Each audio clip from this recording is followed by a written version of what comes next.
Hey everyone, आज से हम लोग एक नई सीरीज स्टार्ट कर रहे हैं जहां पर हम सीएसआई नेट जो दिसंबर का एग्जामिनेशन होने वाला है उसको टारगेट करने वाले हैं इस पर्टिकुलर सीरीज की मदद से।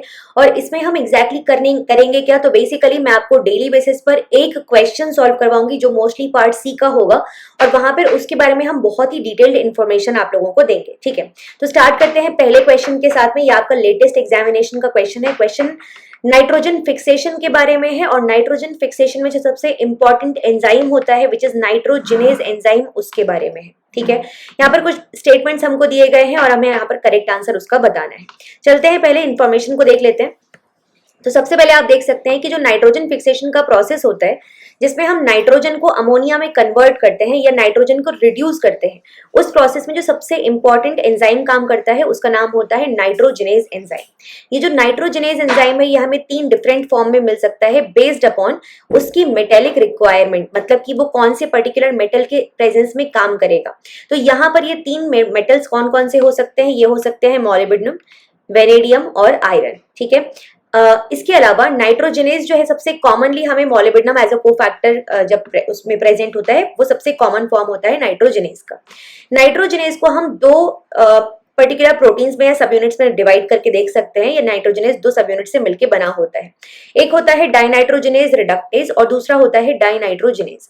ये जो डाइनाइट्रोजनेज रिडक्टेज है इसको हम आयरन प्रोटीन भी बोलते हैं और ये एक डाइमर है या फिर होमोडाइमर है जहां पर 2 आइडेंटिकल सब यूनिट्स हमको मिलती हैं और यहाँ पर 4Fe4S क्लस्टर के थ्रू ये ब्रिज्ड होता है।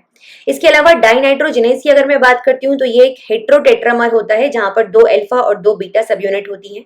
इसके अंदर हमें आयरन और मोलिब्डेनम दोनों मिलते हैं। अब क्योंकि आयरन और मोलिब्डेनम दोनों हमें इस क्लस्टर में मिलते हैं, इसको हम मोलिब्डेनम आयरन प्रोटीन भी बोलते हैं। तो इसके बारे में कुछ चीजें मैं आपको यहाँ पर समराइज करके बता देती हूँ। सबसे पहले नाइट्रोजन फिक्सेशन को करवाने वाला एंजाइम हो गया नाइट्रोजनेज एंजाइम। ये जो नाइट्रोजनेज एंजाइम है इसके फॉर्मेशन के लिए जो जीन्स रिस्पॉन्सिबल होते हैं उनको हम निफ जीन्स बोलते हैं। ये निफ जीन्स हमको सिम प्लाज्मिड के ऊपर मिलते हैं और ये सिम प्लाज्मिड पाया जाता है बैक्टीरिया के अंदर, वो बैक्टीरिया जो कि नाइट्रोजन फिक्सेशन के प्रोसेस को करवाता है। ये जो नाइट्रोजनेज एंजाइम है ये 2 सब यूनिट में डिवाइडेड है। एक हो गया डाइनाइट्रोजनेज रिडक्टेज और दूसरा हो जाता है डाइनाइट्रोजनेज। ये डाइनाइट्रोजनेज रिडक्टेज में आपको मिलता है सिर्फ आयरन एज अ कोफैक्टर और यहाँ पे मिलता है मोलिब्डेनम और आयरन दोनों। ये होमोडाइमर होता है, मतलब यहाँ पर 2 सब यूनिट्स प्रेजेंट होती हैं सेम तरीके की और यहाँ पर प्रेजेंट होता है हेटेरोटेट्रामर। हेटेरोटेट्रामर मतलब कि यहाँ पर 2 अल्फा सब यूनिट होती हैं और 2 बीटा सब यूनिट होती है। होमोडाइमर में अगर आप देखोगे इसके अलावा ये वो जगह है जहां पर इलेक्ट्रॉन को एक्सेप्ट किया जाता है बेसिकली, या फिर आप ऐसे बोल सकते हैं कि ये इलेक्ट्रॉन्स को ट्रांसफर करता है। सो बेसिकली ये इलेक्ट्रॉन्स को लेता है कहां से, फेरेडॉक्सिन से। ठीक है, सबसे पहले ये फेरेडॉक्सिन से इलेक्ट्रॉन्स को लेगा और फेरेडॉक्सिन से इलेक्ट्रॉन्स को लेके ये उसको डाइनाइट्रोजनेज को दे देता है। तो इलेक्ट्रॉन डोनर आप बोल सकते हो की तरह ये काम करता है और वहीं पर ये इलेक्ट्रॉन्स को एक्सेप्ट करता है यहां से। ठीक है, मतलब डाइनाइट्रोजनेज रिडक्टेज से और उसको अल्टीमेटली नाइट्रोजन के पास पहुंचा के नाइट्रोजन का रिडक्शन ये करवा देता है।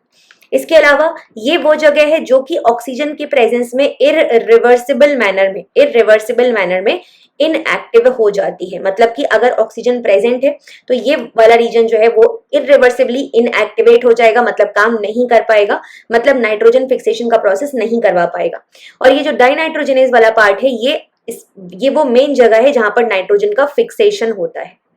ठीक है, इसके अलावा जैसे कि मैंने बताया यहाँ पर कुछ कंपोनेंट्स हैं जो एज अ सपोर्टिंग ग्रुप्स काम कर रहे हैं, वो हमने देख लिया, 4 आयरन 4S क्लस्टर वगैरह वगैरह। ठीक है, यहाँ पे आप देख सकते हो ये स्ट्रक्चर प्रेजेंट है iron protein, MOFE protein. Iron protein मतलब डाइनाइट्रोजनेज रिडक्टेज, MOFE प्रोटीन मतलब सिर्फ डाइनाइट्रोजनेज। यहाँ पर ये 2 सब यूनिट है जो आपको पिंक कलर से दिख रही हैं। यहाँ पर 2 सब यूनिट ये वाली और 2 सब यूनिट ये प्रेजेंट होती हैं। इसके अलावा फेरेडॉक्सिन से ये इलेक्ट्रॉन्स को लेता है।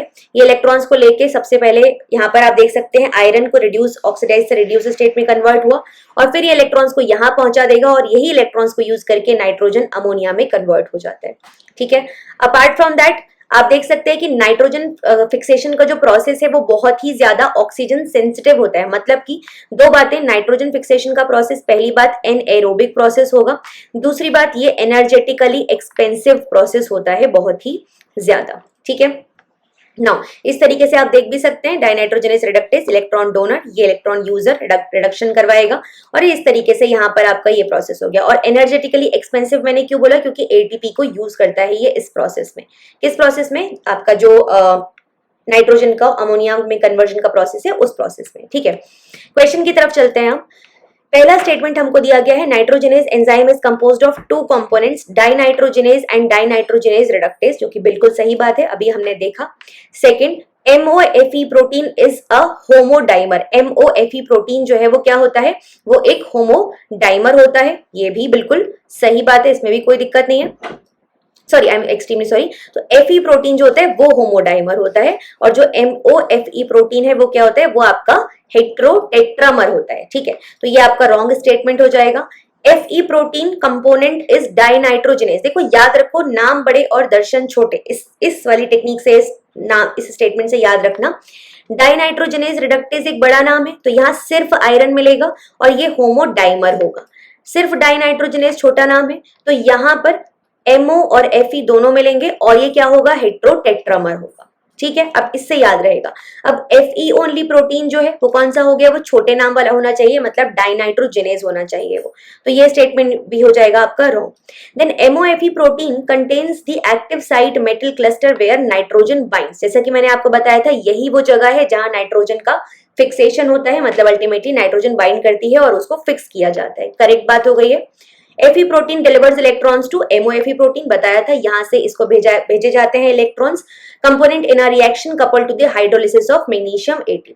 ठीक है, अगेन ये भी बता चुकी हूँ, ATP का हाइड्रोलिसिस होता है, इसीलिए एनर्जेटिकली एक्सपेंसिव प्रोसेस है। तो A, D और E हो गए आपके correct statement, that is option number 4 हो गया आपका करेक्ट आंसर। ठीक है, ऐसे ही वीडियोस को देखते रहने के लिए डेली बेसिस पर, क्योंकि आपको मिलने वाली है, तो मेक श्योर आपने चैनल को सब्सक्राइब कर रखा है एंड लाइक करा है वीडियोस को। Thank you so much everyone, bye bye.